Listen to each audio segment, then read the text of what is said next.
One good putt. Yes lah. Satu lagi birdie lah. Alright guys, saya di lubang yang keberapa? Saya di lubang yang kelima guys. Par 3 index 11, 165 tapi downslope. Main lebih kurang 145 macam tu. Jadi sebelah kiri tak ada masalah. Depan green ada bunker, downslope saya sikit, green kecil. So dia akan turun sikit ke bawah. Jadi saya guna 7 iron. Easy shot 7 iron. Saya harap dapat pergi dengan baik kali ni. Sebelah kanan green saya attack. Come balik, one good shot. Manis satu. One good shot baby. Yeah, come on. Macam tak cukup, tak solid.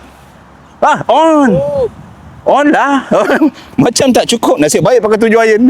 Okay, saya dari green ke tibok guys. Tu dia. Kita tibok atas. Sebelah depan green ada bunker. Tengok Abang Candu sedang membuat pukulan sand dia guys. Kita tengok. Dapat tangan dia naik dengan baik guys. Yes. Alright, ini dia green guys. Green melonjong memanjang ke sana guys. Green melonjong panjang. Pin betul-betul di tengah.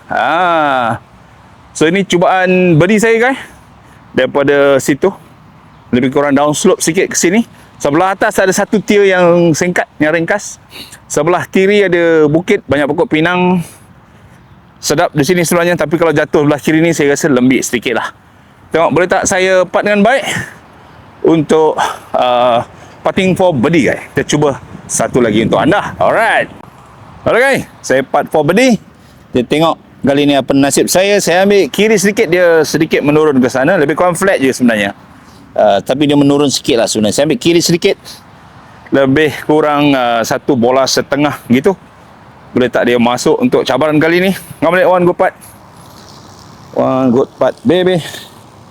Mana-mana satu kau. Alright. Okay, alright. One good putt. Yes lah. Satu lagi birdie lah. Mari.